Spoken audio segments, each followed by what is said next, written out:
It's Red Eye Radio. Gary McNamara and Eric Harley talk about everything from politics to social issues and news of the day.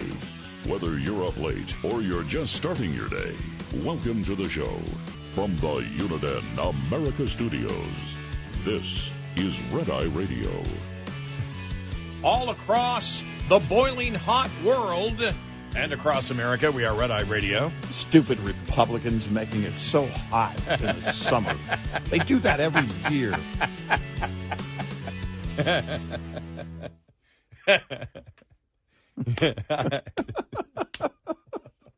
I just love it. Was that Hillary who said that?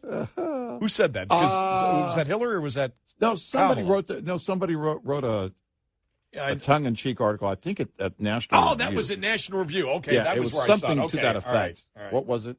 Oh, yeah, no. And they were referring to Hillary. It was Noah Rothman. It's hot. Blame Republicans. Got a big picture of Hillary with her Hillary face on. Very quickly before we get to the Devon Archer stuff here, for people that are just waking up, I thought this was interesting because we had mentioned him. Bjorn Lomborg had a op-ed piece in the Wall Street Journal. Yeah. Now, for people that don't know, Bjorn Lomborg is a researcher who believes that man is affecting because of global warming gases is affecting the atmosphere. He's not sure how much. Yeah. But he believes it's happening. But we're having some effect. But he having doesn't know some effect, right. But he believes that everything the left is doing is wrong. It's a complete opposite of what we should be doing. Yeah. And he has an article, Climate Change Hasn't Set the World on Fire. It turns out that the percentage of the globe that burns each year has been declining since 2001. Oh. One of the most common tropes in our increasingly alarmist climate debate is that global warming has set the world on fire, but it has not. For more than 2 decades, satellites have recorded fires across the planet's surface. The data is solid. Since the early 2000s, when 3% of the world's land caught fire, the area burned annually has trended downward. In 2022, the last year for which there is complete data, the world hit a new record low of 2.2% burned area, yet you'll struggle to find that reported anywhere. Yeah. The Biden administration and the Times can paint a convincing picture of a fiery climate apocalypse because they selectively focus on the parts of the world that are on fire, not on the much larger area where fires are less prevalent. Oh. Take the Canadian wildfires this summer. While the complete data is not in for 2023, global tracking up to July 29th by the Global Wildlife Information System shows that more land has burned in the Americas than usual. But much of the rest of the world has seen much lower burning, Africa and especially Europe. Globally, the GWIS, the Global Wildfire Information System, shows that burned area is slightly below the average between 2012 and 2022, a period that already saw some of the lowest rates of burned area. The thick smoke from the Canadian fires that blanketed New York City and elsewhere was serious, but only part of the story. Across the world, fewer acres are burning each year, which has led to overall lower levels of smoke, which likely today prevents almost 100,000 infant deaths annually, according to a recent study by researchers at Stanford and Stockholm University. Likewise, while Australia's wildfires in 2019 and 2020 earned media headlines such as Apocalypse Now and Australia Burns, the satellite data shows this was a selective narrative. The burning was extraordinary in 2 states, but extremely small in the rest of the country. Since the early 2000s, when 8% of Australia caught fire, the area of the country torched each year has declined. The 2019-2020 fires scorched 4% of Australian land, and this year the burn area will likely be even less. That doesn't stop the media from cherry picking. They ran with the study from the World Wildlife Fund that found the 2019-2020 fires impacted meaning took habitat or food items, or excuse me, habitat or food from subjected to heat stress, killed or injured, among other things, 3 billion animals. But this study looked mostly at the 2 states with the highest burning, not the rest of Australia. Nationally, wildfires likely killed or harmed 6 billion animals in 2019-2020. That's near a record low nationally. So they pick and choose. They'll take one area and say the most ever. Right. In the other areas, it's a lot less. Mm-hmm. But to the point where overall in Australia, the continent and the country, it was almost near record lows, even though in some areas it was near record highs. And the thing is, we just can't look at part of the equation. And you and I have talked about this over the last couple of weeks, especially with the climate hysteria out there. Yeah. We have said, okay, are they actually looking? What are they looking at? Okay, are they looking at, they're cherry picking. They're picking this time to this time. But if you look overall over, the last 150 years as we did, well, no, you look at it and you say, no, the worst time was actually the 1930s. Yep. The heat index was way over what it is now. Mm-hmm. It's embarrassingly wrong to claim, as climate scientist Michael Mann did recently, the climate policy is the only way to reduce fires. Prescribed burning, improved zoning, and enhanced land management are much faster, more effective, and cheaper solutions for fires than climate policy. Environmental Protection Agency modeling showed that even with a drastic reduction in emissions, it would take 50 to 80 years before we'd see a small impact in the area burned in the U.S. Well, there you go. Because it's not because of emissions. Right. Well, again, this cherry-picking approach here by the left to instill fear. It's summer. It's hot. And up north in areas, it's colder than normal. I was about to say, you were telling me what's going on in Buffalo? Yeah, Buffalo's cooler than normal. I just read that yesterday. They're having A buddy of yours summer. said it was going to be, what did he say, in the 50s? I know it was, at night. At night, right. At night, yeah. It was like 55 the other morning when he woke up. Now, what typically would it get to at night, late July, early August? Well, probably you would get into the Buffalo at its hottest would normally be, you might get to 90. Okay.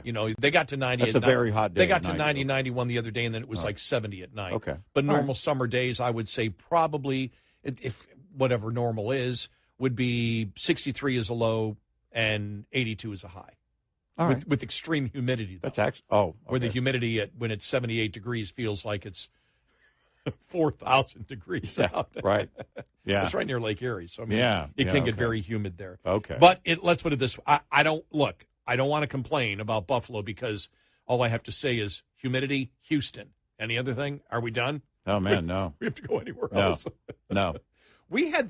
I went out yesterday, and it was probably 105, 106. It was right before I went to sleep. I went out to check the mailbox. Yeah. And I walked out, and I'm like, it's not really bad.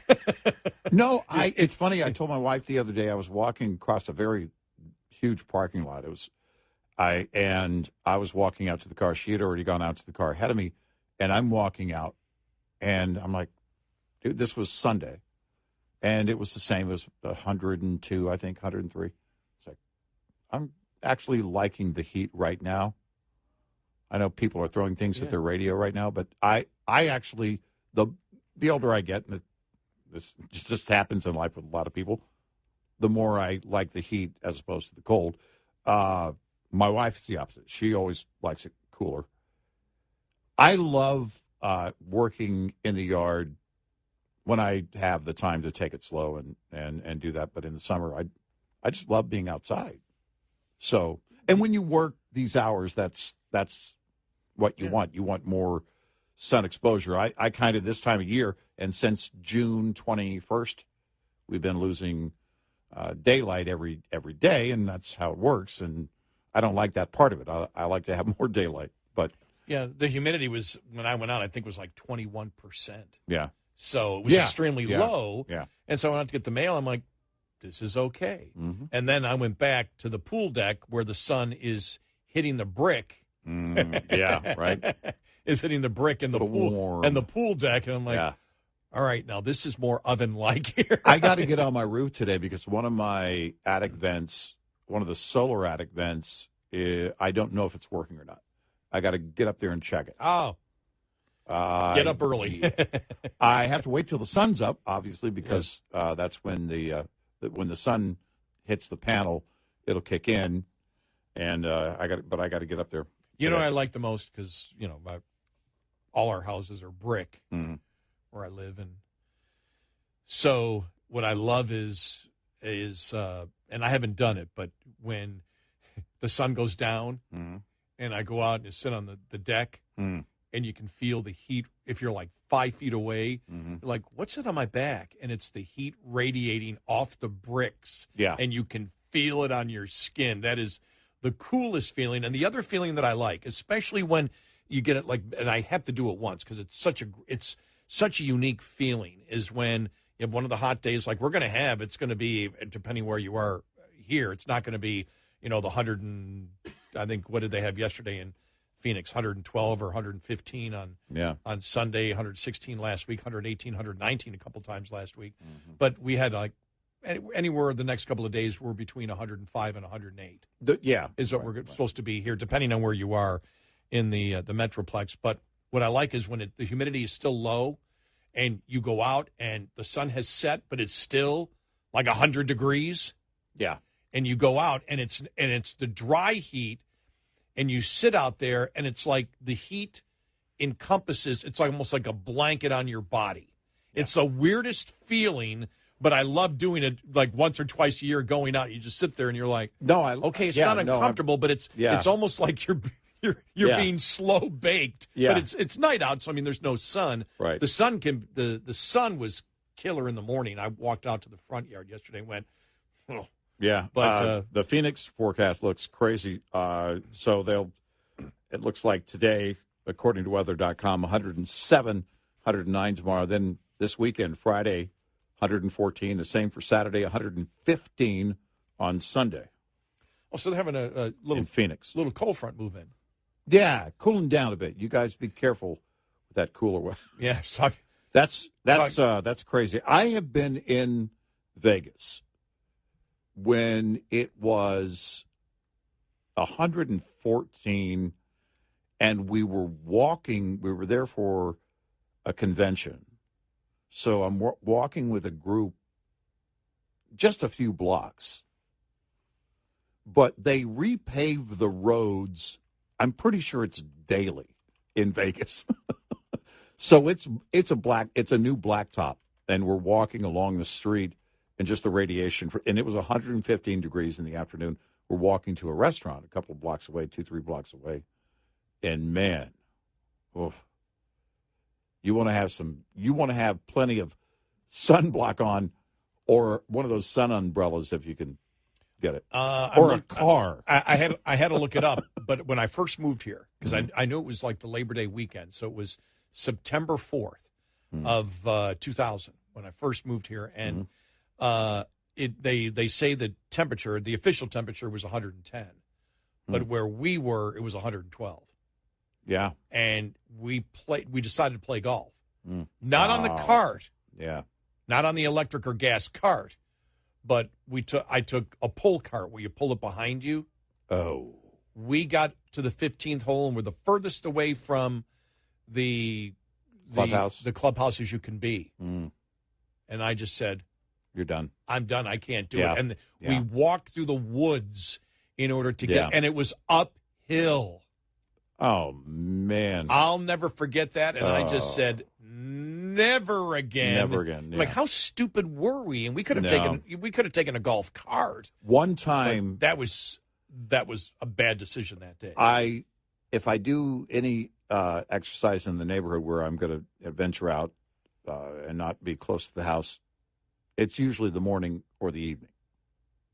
And when I was running every day, it was almost always in the dark in the evening.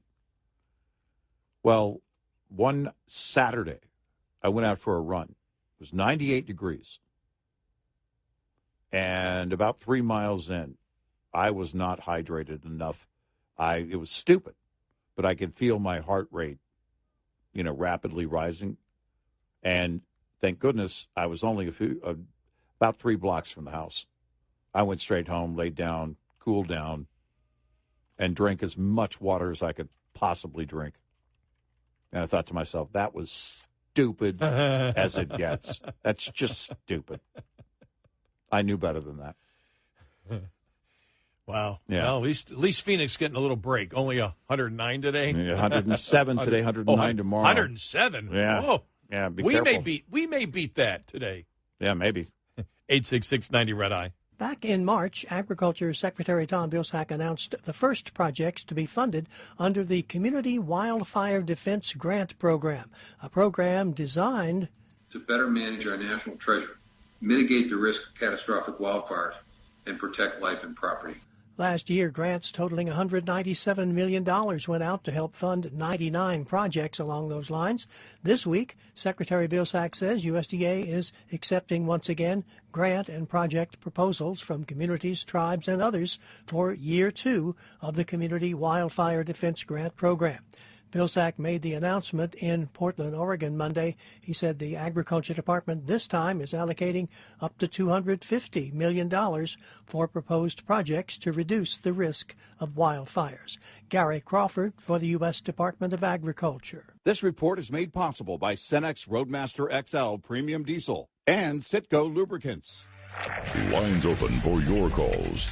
866-90 Red Eye on Red Eye Radio.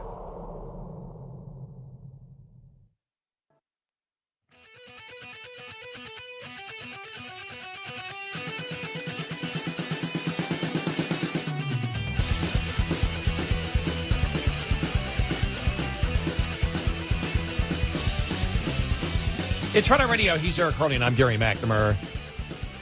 Just had to do it just for the heck of it. Okay. Because, why? I've got nothing else going on in my life. Yeah, right? why not? Yeah. The highest temperature ever in the Dallas area. All right. Was in? Twice. And this is from 1914 on. Okay. 112 degrees, July 22nd, 2018, June 27th, 1980. That's when I was, I've talked about it before. I was not far from the Metroplex, about a little over an hour away, at my grandmother's. And I was earning some money. I was staying there for a week, and I was earning some money in the peach orchard. And every day out there, it was west of here, and out there it was getting to 115, 116. You mentioned the radiant heat coming off the brick. Mm-hmm. They had the siding, and my grandfather was out there when I came home, and we didn't work past like 11 a.m. or noon because it was too hot. And every day when I came home, my grandfather was out there watering the roof and the siding to cool it down. The home was built in, I don't know, 1915, 1920, somewhere in there. So it was not modern siding. Asbestos siding is what they had. And would heat up. There were no trees on the west side of that house. None. Man. And that's where the swamp cooler was, by the way. We had a swamp cooler, no air conditioner. And you would camp out in front of that swamp cooler if you went inside. Or you sat on the porch with a handheld fan and some iced tea. Okay, so the hottest temperature in Phoenix ever. Yeah. 122. Oh. June 26, 1990. Wow. 122. Wow. I know. Crazy.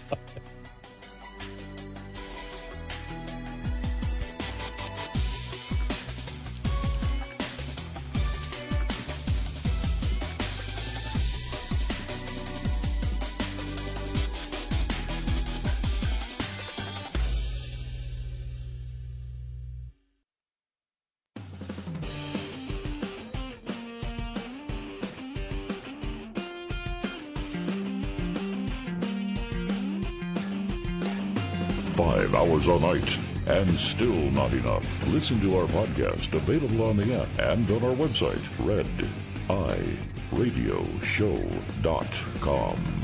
And he is Eric Harley, and I'm Gary McNamara. Good morning. All right, football quote of the day. Okay. To Colin Kaepernick. Yeah. You know, he put out the video. Nike put out the video last week. Mm. And all this that, it's basically pushing that it's time for Kaepernick to come back again. Yeah. Yeah. Terrence Garvin, who was a linebacker in the NFL from 2013 to 2018 and played for the Pittsburgh Steelers, Washington Redskins, Seattle Seahawks, and San Francisco 49ers, said on a podcast this week, "The senior prom was like 6 years ago, bro. It's over. It's over, bro. You're still trying to be the prom queen. It's a wrap." It's over, bro. Prom queen. I love it. I'm still pretty. Now, actually, something that is worth mentioning in the NFL. Yeah, definitely. Damar Hamlin, who everybody remembers it from last year, or the Buffalo Bills, who, you think about it, his heart stopped. It was, if he hadn't been treated, he would have died. Yeah. On the field last year. Put on pads and practiced yesterday for the Bills. He's got, full clearance to play. Full. Crazy. That's crazy, isn't it? And I watched the press conference that he had yesterday. That is crazy. And they asked him, they said, "Well, when do you think life is going to get back to normal?" He just looked, he started laughing. He said, "Never." Yeah. Never. And he actually said a great thing. He said, he said, "I always wanted to be more, I always wanted to be, more than just football." And, I always, in my mind, wanted to be bigger than me, like accomplish something outside of football and even outside of just, being yourself. What could I? And He said, "I was given the gift, and the gift is what happened. And now I can go out," and he's doing CPR training all over the country. Wow. He's like become that symbol in his foundation. I love that. For CPR, because this is what I can do. And he said, I love that. And he is a kid. He was only 22, 23. I know. Yeah. I can say that now at my age, can't I? Yeah. Hey, he's a kid. He's kids today. He's kids today. They don't understand how good they've got. Well, what's funny is that we joke about how in the early days of the NFL, the guys would get hit hard. They didn't have the same equipment or whatever, and then they would joke about some of the 60s and 70s football players, NFL players that, oh no, they would just tape their finger back on and get back on the field. I got 2 words for any of those, and they were jokes, but basically making the point that, look, they didn't stop the game for if their finger went the opposite direction of normal. Well, Damar Hamlin is getting back to it today. He's going to practice. Now, what do they think? I mean, he's just going to get out there and work with the team? No, he's fully cleared to go. He's cleared 100% cleared to go right. from like, I don't know, he's got a number of doctors. Yeah. And it's just not the team doctors. It's like the team was like, no, you need to get a second opinion, a third opinion, a fourth opinion, a fifth opinion, a sixth opinion, liability. Yeah, sure. What I wonder is, what did they do? Because remember, everybody thought he'd never play again. Oh, yeah, right. I thought he was done. It's like, you can't come, whatever it is, you survive, you can't come back from it. Right. So they paid him his full contract off. Well, he's still playing with them. Did they sit there and say, well, you know how we gave you the money? We're going to give you. I didn't know that. Yeah. I missed that part. Yeah, they paid his full, whatever his contract was. They got, I think they would an exemption from the NFL, and Terry Pagula just, paid the whole, just said, boom, here, you take the entire contract. How long is his current contract? I don't know. It's probably a 3-year deal. It's probably where it's. I mean, again, he's he's not like a veteran player. Right. Probably right. was. I'm going to guess like $4 million. Okay. For what was left on his, in his contract. So they just said, you take it. So I don't know if I haven't heard anything, and nobody's ever talked about Well, that. I think that'd probably be insensitive to now, talk about that. Okay, so Some would view that. I'm guessing, and I didn't hear this part either, because the greatest concern was whether or not he was going to live. Oh, of course, yeah. Immediately. Yeah. And then beyond that, whether or not he could just get back to a normal life, even before we think about getting back on the field, right? But I missed this part too. There had the back and forth between Pagula or the team, and Right, that's the owner. and him on, look, it's your decision whether to come back or not. I mean, that's an unprecedented thing, right? I mean, I don't know of any other this has never. I don't believe this has ever happened in where the professionals. Player could come, right? Maybe had the choice of whether or not they come back. Yeah, I mean it's. Yeah, I mean, there have been bad situations, and the player never comes back. Yeah, and I don't know of what went on day to day, and I don't think anybody else does. But there he is, and he's fully cleared, and I think that it'd be interesting because they put on the pads yesterday, and he said that was it. And he said it's interesting. He said everything's changed. He said your perspective. He goes you put on your shoulder pads.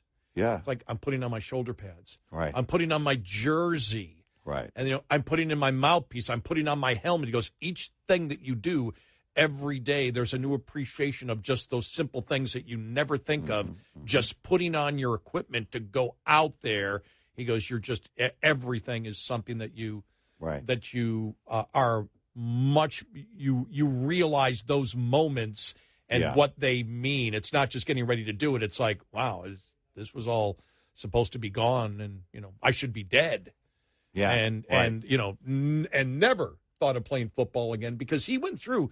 It was probably a couple of months. Maybe I don't remember the exact timeline, but I remember when the doctor said he's clear, and they had a number of doctors said he is clear to go. There is nothing. It was basically the hit at that timing when the heart was going. That just hit at that right moment.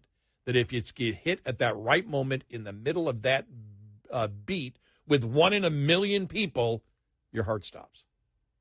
No damage, no heart damage, nothing. It's fine to go. Has there been any talk, because we talked early on, there could be consideration for changing the equipment, protection, and I haven't heard any of that. I haven't been paying I haven't heard attention. any of that whatsoever. Yeah. So. But there was... I've always said that if they put helmet and pads on me and put me on that field with these athletes, I'd be the fastest player for one play because I would be so afraid of getting it. But I do wonder, because on the field now, it is going to be about strategy. It is, all right, do I do anything differently? Is there anything? And I would probably by now, you probably come to, you do what you're trained to do. Yeah. And what you've done all this time that got you to the NFL. That was an anomaly of an incident, according to his doctor. He was asked that question. He said, absolutely not. He said, you may think about it before. He goes, you never think about it out there, and you cannot play that way. Because you can't. That's when you get hurt. Yeah, when you flinch, you goes, can't. When you are focused on the fact I'm going to do something different because I want to protect something, he goes, that's when you get hurt. He goes, so that's the last thing on his mind. So, but that's really good. I'm glad to see that. That's great. And finally here on the whole Devin Archer thing, and we spent, if you want to hear it when our podcast comes up, you can listen to it in a lot of detail. But one of the things you and I said about the Devin Archer testimony yesterday, Hunter Biden's former business partner, was the fact, and we knew it was going to happen, where people like to encapsulate what's happening on that day, and we live in the bubble of today, and it's like, all right, this is impeachment. Oh, there's nothing there. No.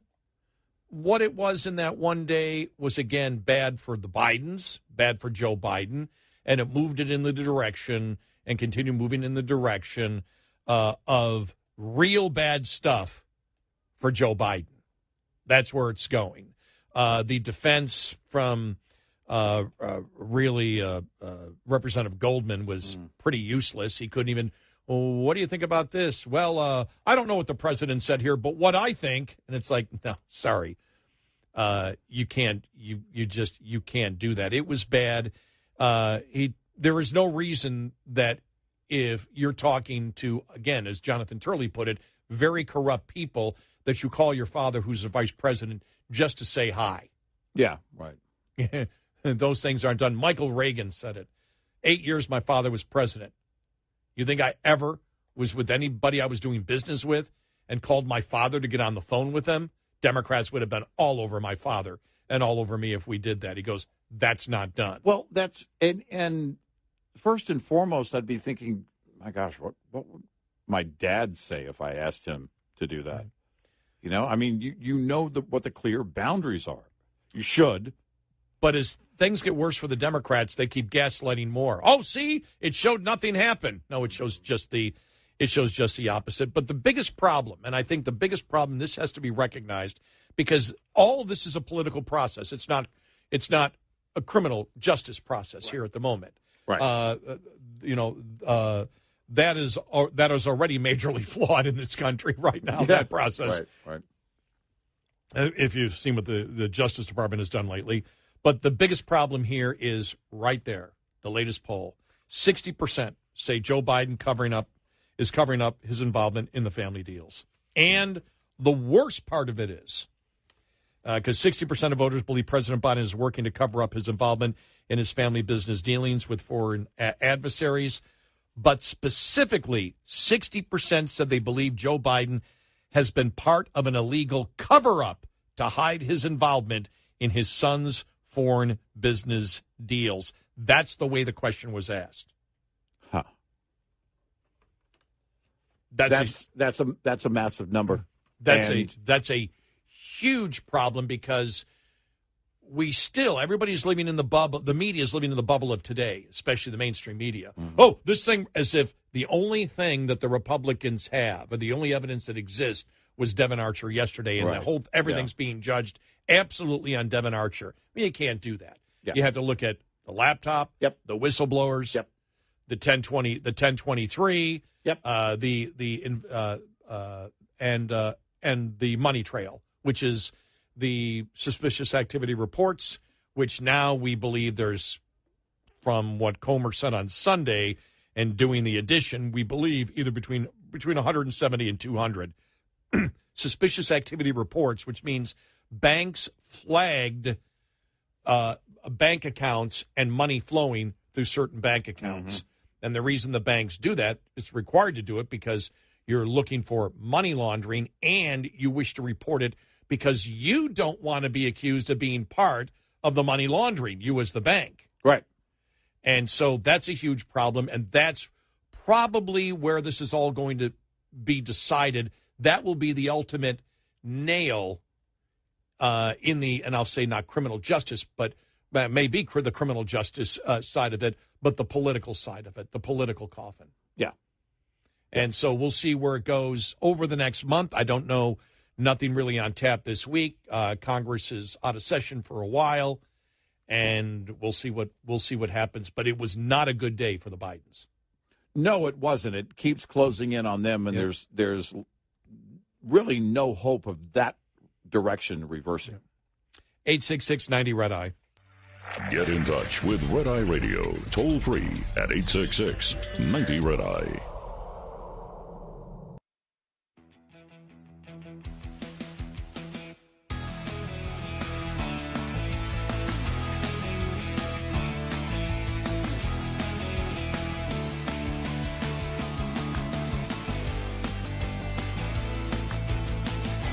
It's Red Eye Radio. He is Eric Hurley, and I'm Gary McNamara.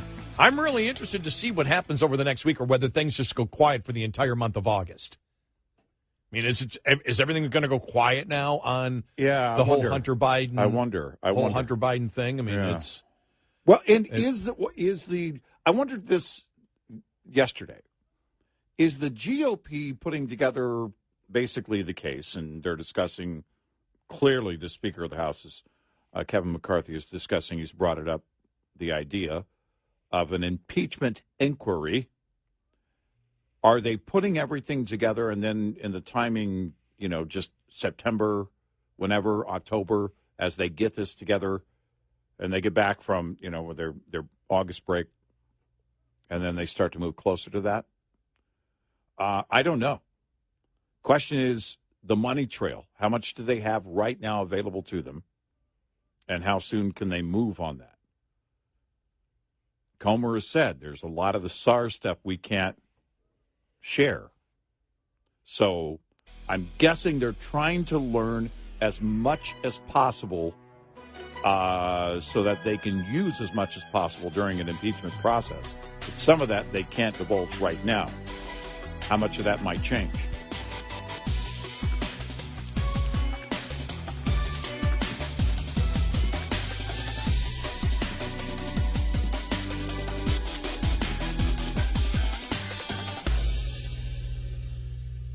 This is Red Eye Radio on Westwood.